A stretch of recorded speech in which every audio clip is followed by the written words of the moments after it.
Olá, eu sou o professor João Faustino e vamos dar início à nossa aula sobre miologia, músculos e órgãos anexos.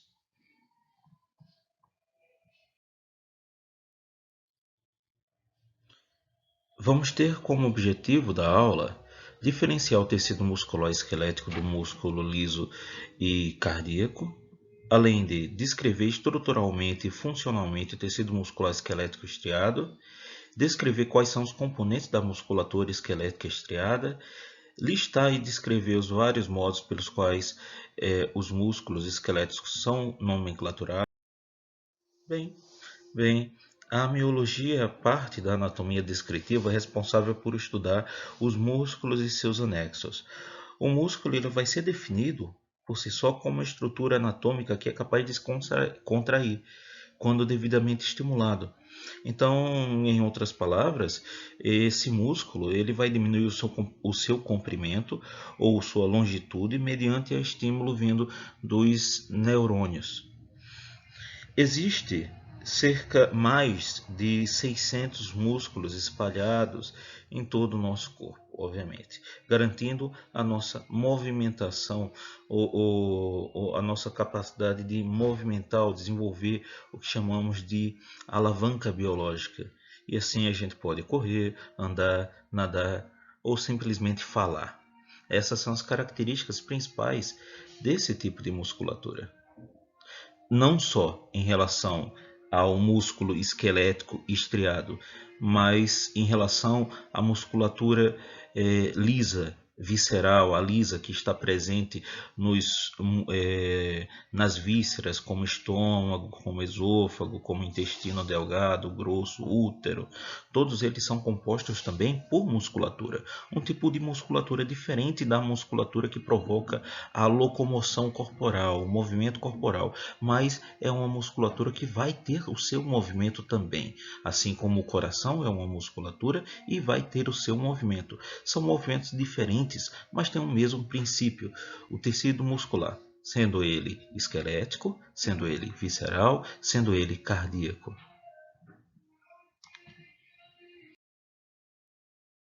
Sendo, sendo assim, a musculatura, de forma geral, vai possuir várias funções. Entre elas, vamos ter a função dessa musculatura ou do músculo esquelético estriado ser um elemento ativo do movimento. Então, ele é responsável pela mobilidade, pela movimentação, e junto ao tecido ósseo, à estrutura óssea, nós temos o que chamamos de alavanca biológica.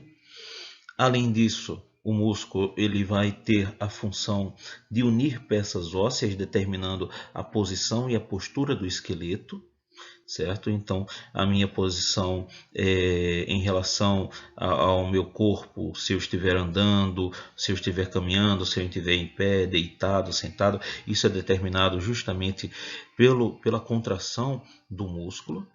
Assim como o músculo também vai ter uma função importantíssima na proteção, ou seja, as estruturas musculares elas envolvem órgãos como órgãos abdominais e que desenvolvem essa função de proteção a essas estruturas também, assim como veias, artérias, que se encontram algumas bem importantes como a artéria femoral, a veia femoral, que se encontram mais na região mais medial do nosso corpo, fornecendo o músculo, fornecendo assim um envolvimento e uma proteção a essas estruturas, assim como diversas outras estruturas corpóreas e órgãos corpóreos que esses músculos vão proteger, vão envolver e vão desenvolver assim uma característica de proteção a eles. Também vai desenvolver uma função importantíssima no calor, de produção de calor, aliás, porque esse músculo, na verdade, a musculatura, de forma geral, na sua contração, ela vai desempenhar, ela vai começar a produzir, ela vai produzir, no caso, cerca de 80% do calor que é produzido no nosso corpo. Ou seja, a musculatura em contração vai ser responsável por 80% do calor corpóreo, certo? É por isso que quando saímos de um banho frio ou entramos em um ambiente muito frio, a gente começa a tremer. Esses tremores, que são, no caso, tremores contrações ou microcontrações involuntárias, elas são derivadas de um sistema de feedback para regular nossa temperatura corporal. Quando a minha temperatura corporal começa a baixar, eu ativo um sistema de feedback pelo meu sistema nervoso, e isso autônomo, e isso vai caracterizar, ou vai resultar, na verdade, em uma contração ou várias contrações, microcontrações musculares, ou seja, o nosso tremor no frio, para produzir mais calor no nosso corpo e assim aumentar a nossa temperatura corporal. Também vai ser responsável pelo movimento de substâncias corpóreas. Eu falo isso em relação ao músculo cardíaco, que movimenta o sangue. Eu falo isso em relação aos músculos viscerais, que desenvolvem o movimento de peristalse, fazendo com que a substância corpórea que está dentro dele no processo digestivo, como por exemplo o bolo alimentar no esôfago, na boca, o quimo no estômago, o quilo no intestino delgado, o bolo fecal no intestino grosso, eles se movimentem de uma região para outra região do sistema digestório. Isso caracteriza o movimento de substâncias corpóreas, assim como também o movimento de sangue ou a movimentação de sangue derivado de contração muscular da nossa musculatura. Porque quando os músculos se contraem, eles comprimem as veias, e essas veias, elas permitem o retorno do sangue dos membros, por exemplo, ou de qualquer parte do seu corpo, para o coração, através de um sistema de válvulas. Assim, Assim, vamos ter dois tipos de classificação em relação à musculatura. Assim como nós temos a classificação topográfica e a classificação em relação à forma dos ossos, vamos ter uma classificação topográfica na nossa musculatura também. A nossa musculatura é classificada topograficamente em musculatura esquelética, ou seja, é quando pelo menos uma extremidade do músculo está inserida no tecido ósseo ou no periósteo, e a musculatura visceral, que é quando pelo menos uma parte do músculo, na verdade, está formando, quando esse músculo está formando as nossas vísceras como um todo, seja o intestino grosso, seja o intestino delgado, ou seja, o estômago. Então, todas essas estruturas aqui que formam o intestino grosso, o intestino delgado, certo? O nosso estômago, são considerados órgãos que são formados internamente por estruturas musculares. Então, eles vão ser formados por musculatura visceral, certo? Eles vão ter camadas de músculos, e esses músculos são considerados uma musculatura visceral, porque vai ajudar a formar uma víscera do nosso corpo, um órgão do nosso corpo.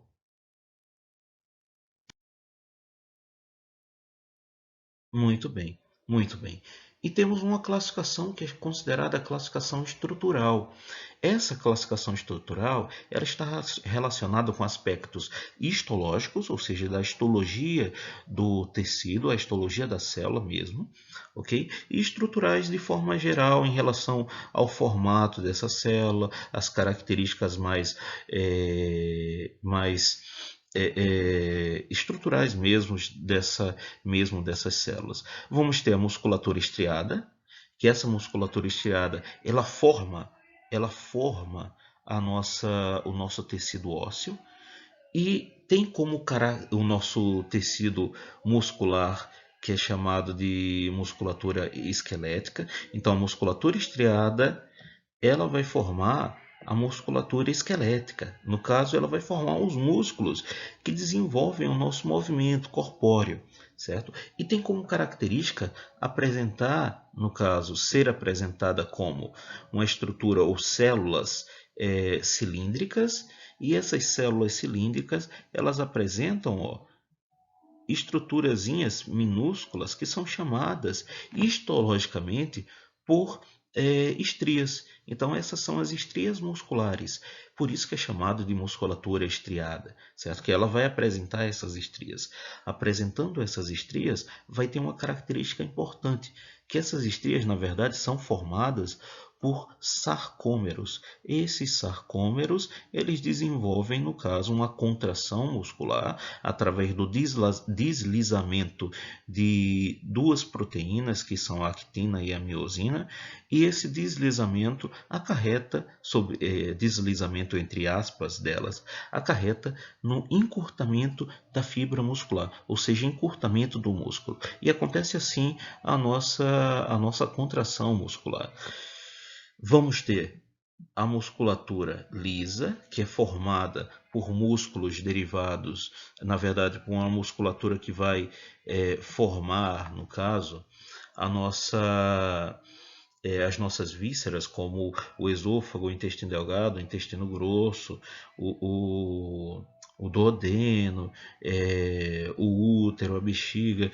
Todos esses órgãos são formados por esse tipo de célulazinha aqui, uma célula muscular que é chamada de célula muscular lisa, ou seja, essa célula muscular lisa, ela forma a musculatura visceral, que a gente acabou de falar na classificação topográfica, ou seja, vai formar as nossas vísceras como um todo. E tem esse aspecto, vai apresentar apenas um núcleo, certo? Uma formação de actina e miosina diferente da actina e miosina proveniente da musculatura estriada. Então a actina e miosina vai estar assim, ó, com esse formato, mais ou menos esse formatozinho, certo? Então não vai ser um formato de estria, ok? E vai envolver e vai ter essa característica, ou vai apresentar essa característica de ser uma célula fusiforme. Então são essas as principais características da musculatura lisa. Apresentar uma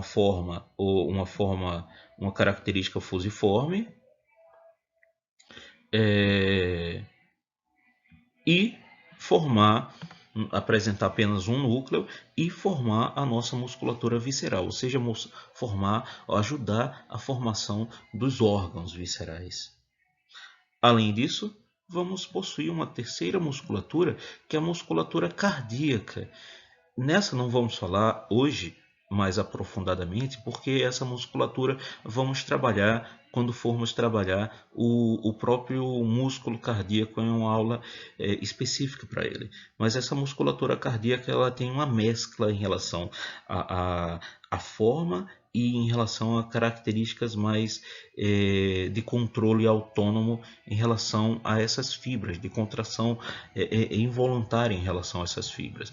Então é uma mescla em relação à estrutura, a musculatura estriada e a musculatura lisa. Ela vai apresentar células que são chamadas célulazinhas que são os cardiomiócitos e vão apresentar a maioria essa formazinha, além de apresentar de 2 a 3 núcleos por célula e apresentar, no caso, também estrias. Ele vai apresentar várias estrias também, da mesma forma que a musculatura estriada esquelética.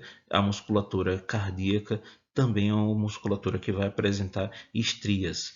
Isso caracteriza ela como uma contração rápida, ou seja, a musculatura cardíaca vai ter contração rápida, diferente da musculatura lisa, e igualmente a musculatura estriada.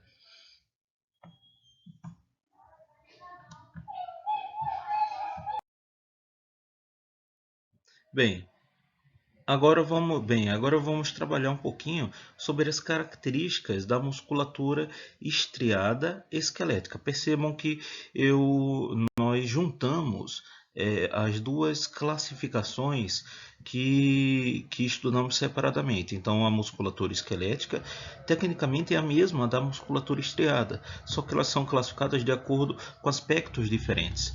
O aspecto de estar relacionada à estrutura óssea, como a esquelética, e o aspecto de ter fibras musculares com estrias, que é a musculatura estriada. Mas as duas são a mesma coisa, por isso que estão caracterizadas como musculatura estriada esquelética. E ela vai possuir uma série de características, como ser controlado pelo sistema nervoso central, a divisão somática do sistema nervoso central.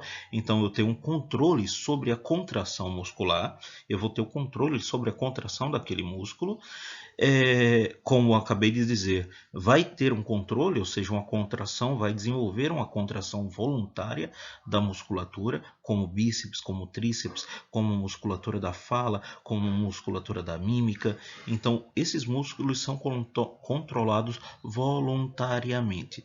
Todo músculo estriado esquelético é voluntário e essa contração é rápida devido às estrias existentes nessa musculatura. Aqui, ó, nós vemos várias estriazinhas. Essas estrias aqui são os sarcômeros que nós falamos, que eu falei para vocês anteriormente, aonde vai ter, no caso, uma capacidade de contração e relaxamento, certo? Ou seja, a miosina e a actina vão contrair-se, vão deslizar-se uma sobre a outra, certo? Entre aspas, e vai ocorrer, no caso, o encurtamento dessa fibra muscular, dessa célula em si. Assim, vamos observar também uma outra característica, que é possuir vida de relação. E quando eu estou falando de vida de relação, eu estou falando da habilidade que esse músculo tem de ter uma relação com o meio externo. Então, quando nós estamos em um ambiente gélido, um ambiente frio, certo? Um ambiente que vai diminuir a nossa temperatura corporal, isso vai acarretar um efeito feedback, onde o próprio músculo vai começar a se contrair, certo? Ou seja, essas fibras começam a se contrair, desenvolvendo assim uma contração involuntária, nesse caso específico, porque ele vai aumentar a temperatura corporal.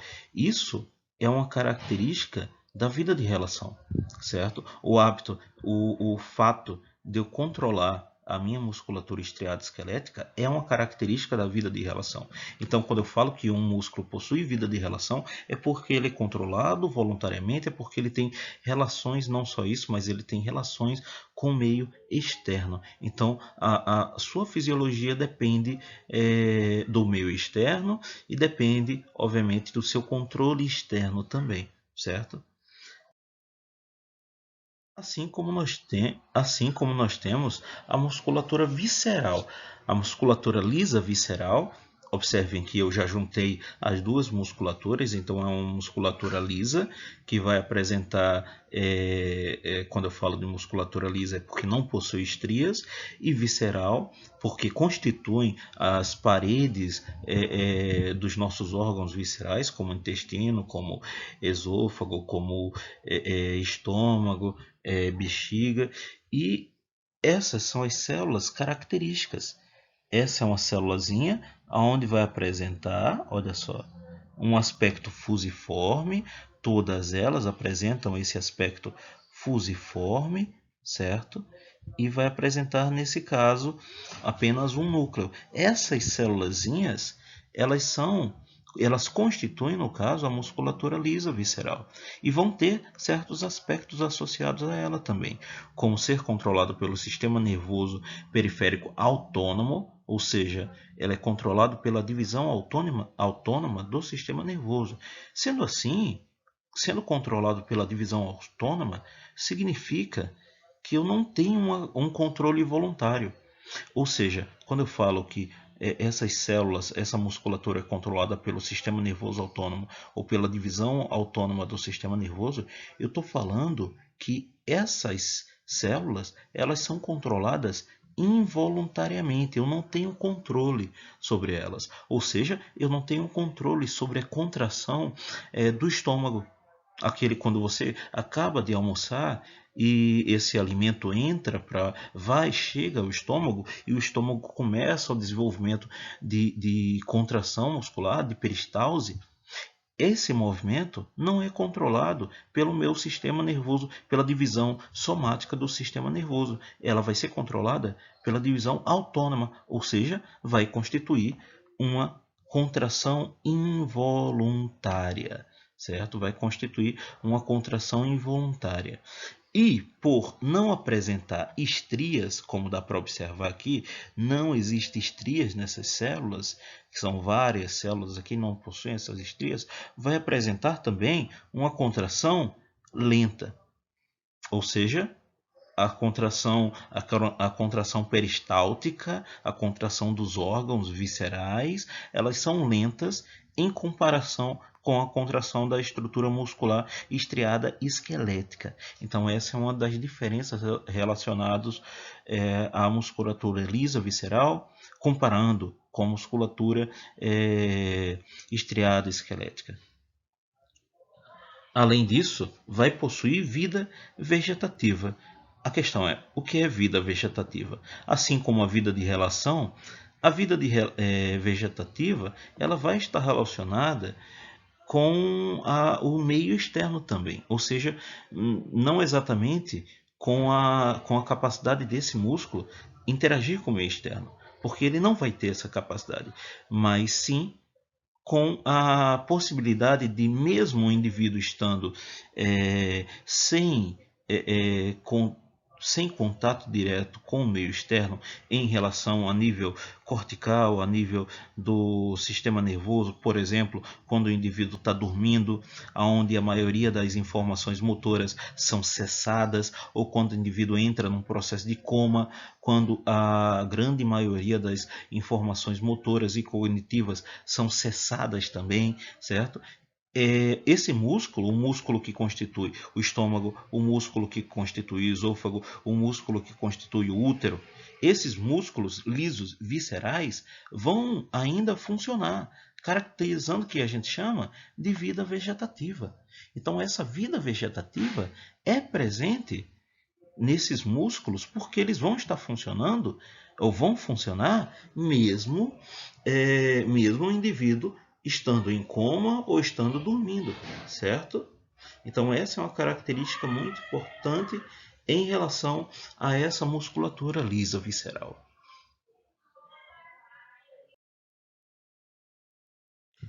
Essa imagem é uma tabelinha, é uma tabela onde foi colocado as principais características da musculatura estriada, do músculo liso, do músculo cardíaco em comparação.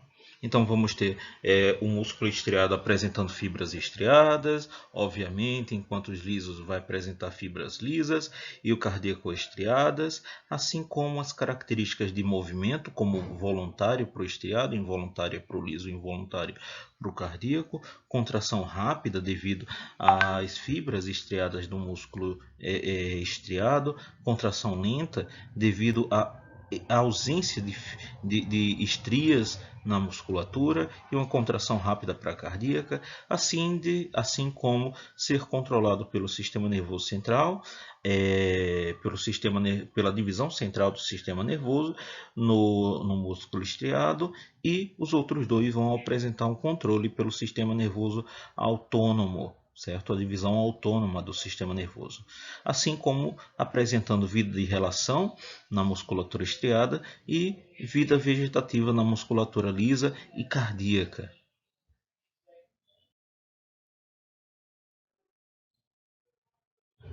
Sendo assim, vamos apresentar também os componentes da musculatura estriada esquelética.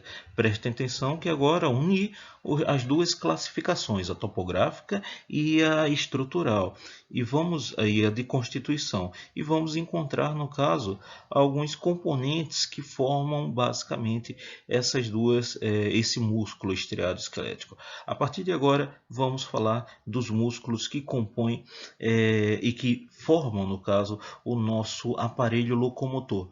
ok? Que são músculos que vocês já conhecem, como o bíceps braquial, o deltoide, o glúteo, todos eles fazem parte da musculatura estriada esquelética, porque todos eles são associados ou são inseridos ao esqueleto e vão possuir fibras estriadas em sua constituição, nas suas células. Sendo assim, o sistema muscular, ou seja, a musculatura estriada esquelética, ela vai possuir duas estruturas básicas, que é a porção média e as extremidades. Nós temos aqui presentes a porção média, que é essa estrutura que eu estou circulando em azul, certo? Ou seja, essa porção média é o chamado ventre muscular.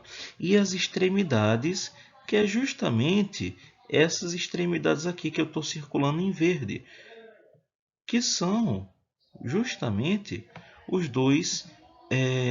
tendões, certo? Então nós temos tendões em forma cilíndrica ou cilindroides e tendões em forma de fita. Esses tendões são caracterizados como cilindroides quando apresentam uma densidade maior em relação à sua formação, certo? Eles são mais concentrados na raiz do membro superior, então vamos apresentar os tendões mais cilindroides ou em forma cilíndrica, mais em musculaturas mais grossas e mais robustas, certo? Próximos justamente à raiz do membro, tanto superior quanto inferior. Os tendões em forma de fita são mais encontrados na raiz, na parte mais distal dos membros superiores e inferiores, certo? Na nossa face tem alguns também em forma de fita, então, mas eles são mais encontrados em músculos que apresentam músculos que apresentam características mais delgadas, ou seja, que apresentam uma forma mais delgada, mais fininha. E isso vai ser apresentado na forma desses tendões também, uma forma mais fininha em relação à sua característica inicial. E vamos apresentar para vocês as aponeuroses, que são justamente na verdade, não é um tendão, mas uma aponeurose ela é formada pela mesma estrutura que o tendão, ou seja, ela vai ser formada por tecido conjuntivo denso. E esse tecido conjuntivo denso, ele forma essa aponeurose. A aponeurose, ela serve de fixação para músculos laminares. Então, esses músculos laminares, como o grande dorsal aqui, que eu estou sinalizando em azul, certo? Músculo laminar como em forma de leque, como esse daqui, que é o nosso trapézio, ok? Esses músculozinhos laminares, eles vão se inserir à estrutura óssea através de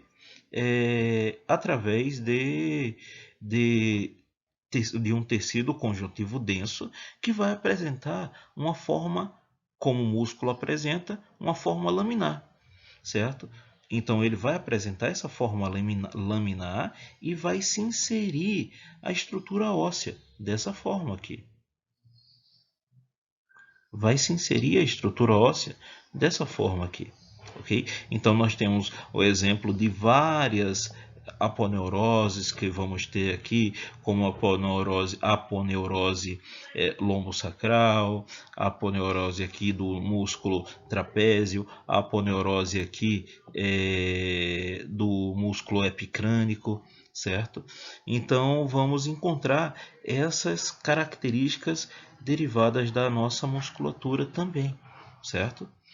Então, ou seja, vamos apresentar esses componentes e esse componente específico que é a nossa aponeurose. A aponeurose é apresentada para fixação do músculo ao osso assim como os tendões, mas essa aponeurose ela vai ser observada apenas nas musculaturas em forma de leque, ou seja, nas musculaturas laminares. E isso vai fazer com que elas apresentem também uma forma laminar.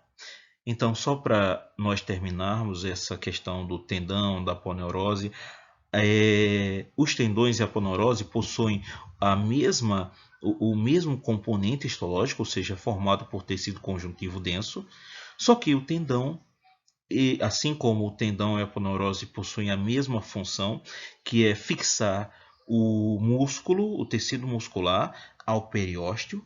Então eles vão ter a mesma função, fixação do músculo ao periósteo, e vão possuir formas diferentes. A aponeurose vai possuir forma cilíndrica em músculos mais robustos, maiores, e o tendão vai possuir formas cilíndricas em músculos mais redondos, maiores, mais grossos, assim como o tendão vai apresentar, alguns tendões apresentam forma de fita em músculos mais delgados, mais fininhos, certo? Mais delicados. A aponeurose ela vai ser apresentada apenas em musculatura laminar, em musculatura que apresenta sua forma de leque, meio achatado. Assim, vamos apresentar o último componente, que é a fáscia muscular, que é justamente esse tecido que recobre o músculo esquelético estriado. Então essa fáscia muscular, ela vai recobrir não só o músculo em si, mas as fibras musculares que formam esse músculo, os grupos musculares que formam esse grupo, certo? E também praticamente o corpo inteiro em relação a não só a estrutura muscular, mas em relação à pele também. Então essa fáscia ela vai ter a capacidade de conectar esse grupo muscular à própria pele, certo? Então ela tem ramos, ela tem vários feixes, a fáscia, e conectam os grupos musculares entre si e também conectando com a pele. Por isso que nós temos alguns músculos que são chamados de músculos dérmicos, ou seja, músculos que apresentam uma fixação no osso e outra fixação na estrutura muscular, que são os músculos na estrutura dérmica, na pele, que são os músculos da mímica. Então a gente só sorri, nós só ficamos brabos, nós só temos essa característica de mimetizar ou de desenvolver uma feição na face graças a esses músculos que se inserem na pele, certo? E só acontece essa fixação na pele graças à fáscia muscular, ok? Sendo assim, essa fáscia muscular, essa que eu estou sinalizando a vocês com o vermelho aqui, essa fáscia muscular aqui, assim como essa daqui, assim como essa daqui, assim como essa daqui, assim como essa daqui, elas são divididas em superficiais e profundas. Isso depende da característica da posição dessa fáscia. Por exemplo, essa é uma fáscia que eu estou sinalizando aqui em verde, é uma fáscia que é considerada uma fáscia superficial. Essas em vermelho são fáscias mais profundas, que isolam um grupo muscular ou um músculo inteiro, certo? E essas fáscias vão ter uma função, basicamente. Vão ter a função de proteger esse músculo contra atrito, basicamente é apenas uma função, que é proteger o músculo contra atritos. Então, quando eu desenvolvo uma contração muscular, essa contração muscular ela vai ocorrer, pode ocorrer nos grupos musculares como um todo, ou só envolver apenas alguns músculos, mas os músculos vão se, entre aspas, roçar um no outro, ou vão encostar, vão deslizar um no outro. E se não tivesse essa fáscia muscular para fazer com que esse músculo deslizasse sem atrito, a gente teria um desgaste, uma dor muito intensa, justamente nessa contração. E isso, no caso, leva para uma característica clínica importante, que é a fascite. A fascite, ela é um processo inflamatório entre essas fáscias, certo? Ou geralmente entre uma face específica, como por exemplo a mais conhecida, a fascite plantar, ou seja, a fascite que existe, a fáscia que existe no pé, que é a fáscia plantar, aonde a pessoa pode desenvolver um processo inflamatório naquela fáscia, certo? E isso acarreta, obviamente, dores relevantes a essa contração do pé. Então vamos ter as fáscias musculares, e a principal função dessas fáscias musculares é justamente desenvolver a nossa contração muscular, certo? O deslizamento, na verdade, perdão, o deslizamento entre um músculo e outro músculo, ok?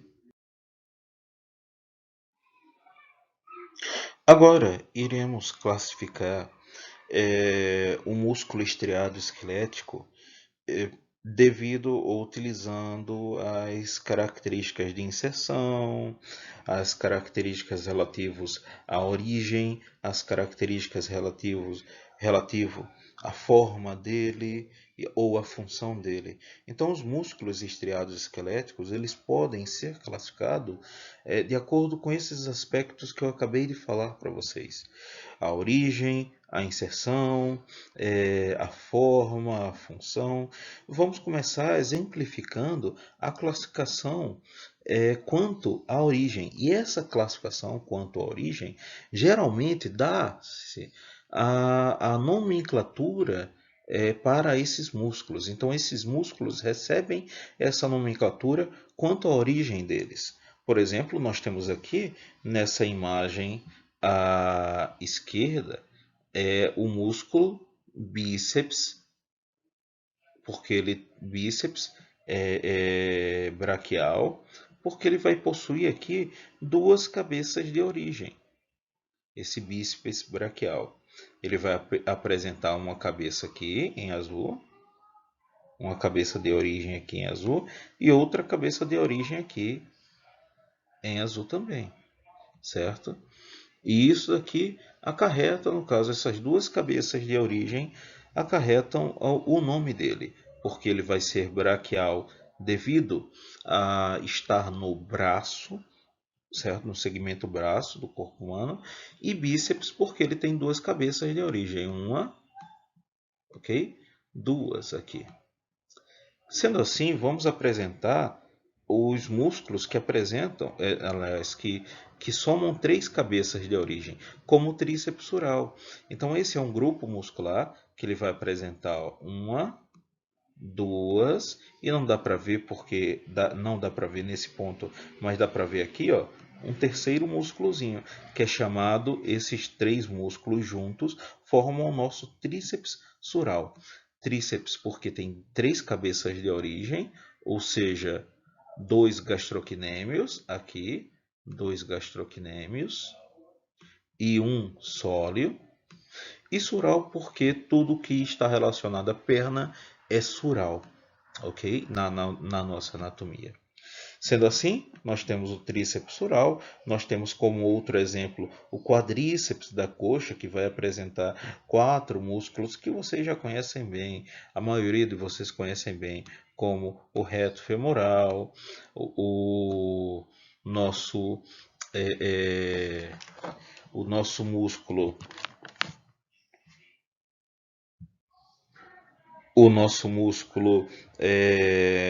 grande, o vasto lateral, certo? O nosso músculo vasto medial aqui, o vasto intermédio que está inferiormente ou posteriormente a esse vasto, a esse músculo reto femoral. Então essas são características relativas à quantidade ou a quantidade de cabeças que existem nesses músculos, ou seja, de origem existente nesses músculos. Vamos apresentar também Vamos apresentar também alguns músculos que podem ser classificados de acordo com a sua inserção, como um músculo policaudado, que ele vai apresentar, no caso, vários pontos de inserção na sua musculatura. Então, nós temos aqui como exemplo o extensor longo dos dedos, esse músculo em azul aqui, ó, o extensor longo dos dedos. Esse extensor longo dos dedos, ó, ele vai apresentar uma, duas, três, quatro, certo? Ele vai apresentar quatro ramificações ou quatro tendõezinhos que vão para cada um dos dedos do pé. Na verdade, para os quatro dedos do pé, sendo que o meu polegar ele vai ter uma musculatura própria, certo? Então nós temos esse músculo extensor longo dos dedos, que é considerado um músculo policaudal. Assim como um músculo que ele pode ser considerado poligástrico também, como um músculo reto do abdômen. Esse músculo reto do abdômen apresenta um, dois, três, quatro ventres musculares, e entre esses ventres musculares vai apresentar um tecido conjuntivo denso, que é chamado um tecido conjuntivo denso, que é chamado de intersecção tendinha, esse que eu estou riscando em amarelo agora. Ele é uma intersecção tendinha, certo? Ou seja, tipo um tendão, só que aí não recebe o nome de tendão, certo? Porque não tem a característica do tendão, mas mesmo sendo formado pelo mesmo tecido. Por isso que é chamado de intersecção tendínea, ok? Além disso, ele é um poligástrico. E vamos ter também uma classificação quanto à ação dos músculos.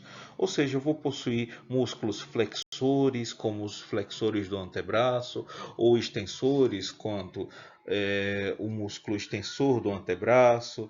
Os adutores também, tem músculos adutores, tem músculos abdutores, bem conhecidos, tem músculos pronadores e supinadores, e esses músculos eles vão acarretar a ação e ser classificados de acordo com a ação, e alguns deles vão receber o nome de sua ação, como o extensor longo dos dedos, ou o flexor longo dos dedos, ok? Ou como o pronador redondo, pronador quadrado, ou o supinador do antebraço, e eles vão obedecer essa característica relacionada justamente à sua função, ok? Sendo assim, vamos apresentar os músculos que desempenham o papel de flexão, certo? Ou seja, eles aproximam o membro ou a face anterior para a face anterior do antebraço ou a face anterior ao posterior da perna, certo? Para a face anterior do nosso corpo, desenvolvendo essa ação de flexão.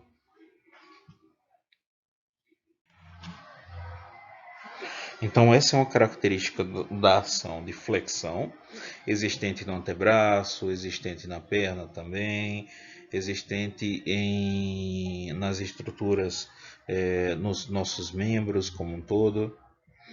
Temos a flexão, que desempenha o papel contrário, ou seja, de afastamento da face anterior do antebraço, por exemplo, a face anterior do braço.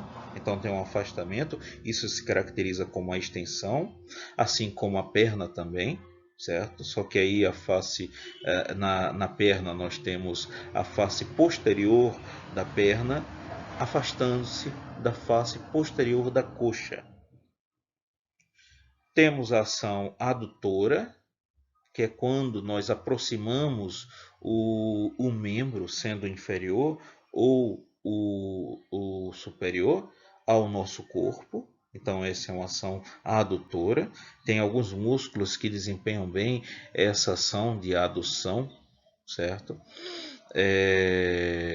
geralmente no membro inferior, elas são associadas à musculatura adutora, ou seja, uma musculatura que é composta por músculos adutores, como o adutor longo, o adutor curto, o adutor magno, todos eles desempenham a função de adução. Assim como os músculos abdutores, que afastam o membro superior ou inferior do meu corpo, certo? Ou do meu eixo corporal, eixo sagital. Isso, no caso, está relacionado com a contração de alguns músculos alguns grupos musculares. No membro superior, a musculatura deltoide, o músculo deltoide é um dos grandes responsáveis pela adução do membro superior. E no membro inferior nós temos alguns grupos musculares, mas um dos principais é o grupo do glúteo máximo, médio, mínimo, o tensor da face lata, são que auxiliam, no caso, esse processo de abdução, de afastamento desse membro inferior. E ainda temos a ação de pronação e supinação. Pronação é quando a face anterior como a figura demonstra aqui, a face anterior do meu antebraço, ela se volta para o plano inferior.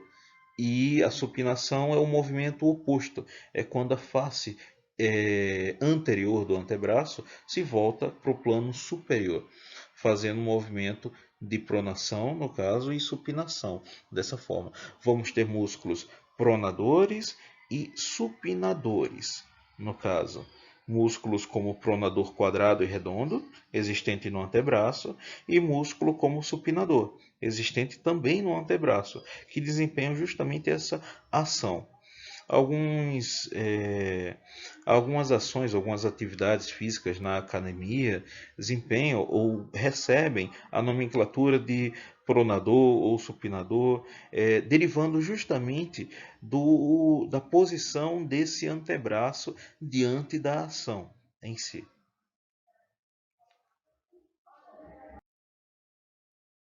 Então, vamos ter também uma classificação referente à função desses músculos. Essa função está relacionada mais à ação, ou seja, eu classifico esses músculos de acordo com a ação que ele está desenvolvendo naquele momento específico. Por exemplo, nós temos os músculos que são considerados agonistas em uma ação específica. Vou desenhar para vocês aqui, um húmero